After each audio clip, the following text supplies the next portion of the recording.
اعوذ باللہ من الشیطان الرجیم بسم اللہ الرحمن الرحیم۔ السلام علیکم ڈیئر لسنرز، قرآن اور وظائف میں خوش آمدید۔ ویورز، سب سے پہلے اگر آپ نے ابھی تک ہمارا چینل سبسکرائب نہیں کیا ہے تو سبسکرائب کے ریڈ بٹن کو پریس کیجئے اور ہمیں سبسکرائب کیجئے تاکہ ہماری آنے والی تمام ویڈیوز آپ کو ملتی رہیں۔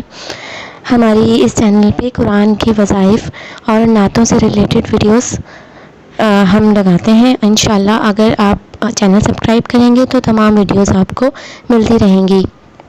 اس کے علاوہ اگر آپ کو ویڈیو پسند آئے تو پلیز لائک کیجئے اور اسے اپنے احباب میں شیئر بھی ضرور کیجئے۔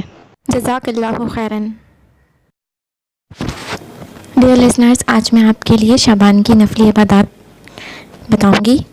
شعبان کے جیسا کہ آپ سب جانتے ہیں کہ بہت ہی مبارک مہینہ ہے اور اس کی بہت اہمیت ہے۔ اس میں ایک ایسا عمل ہے کہ جس سے کرنے سے انشاءاللہ عز و جل اللہ پاک آپ کو ایک عمرے کا ثواب عطا فرمائیں گے۔ نفل نماز ہے۔ اول شب جمعہ، شعبان کے پہلے جمعے کو بعد نماز عشاء 4 رکعت نفل نماز ادا کریے۔ ہر رکعت میں سورہ فاتحہ کے بعد 3 مرتبہ سورہ اخلاص پڑھنی ہے۔ چاروں رکعتوں میں ایک سلام سے 4 رکعت پڑھنا ہے اور چاروں رکعتوں میں ہر رکعت میں سورہ فاتحہ کے بعد 3 مرتبہ سورہ اخلاص پڑھنی ہے۔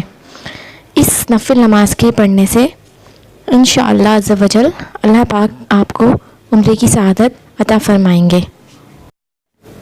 ایک اور نفل نماز ہے اول شب جمعہ، شعبان کے پہلے جمعے کے لیے ہی ہے کہ نماز مغرب کے بعد اور نماز عشاء سے پہلے 2 رکعت نفل نماز اس طرح پڑھیے کہ ہر رکعت میں سورہ فاتحہ کے بعد 1 مرتبہ آیت الکرسی اور 10 مرتبہ سورہ اخلاص اور 1 مرتبہ سورہ فلق اور 1 مرتبہ سورہ الناس، اس طرح سے یہ پڑھنی ہے۔ اس نماز کے پڑھنے والے کو انشاءاللہ عز و جل ترقی ایمان ملتا ہے، یعنی کہ ایمان میں پختگی ملتی ہے اللہ کے کرم سے، اور اللہ تعالیٰ خاتمہ ایمان پر انشاءاللہ عطا فرمائیں گے۔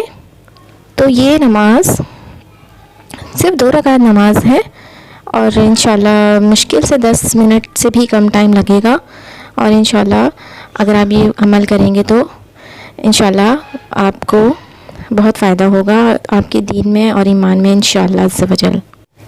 وآخر دعوانا ان الحمد للہ رب العالمین۔ السلام علیکم ورحمۃ اللہ وبرکاتہ۔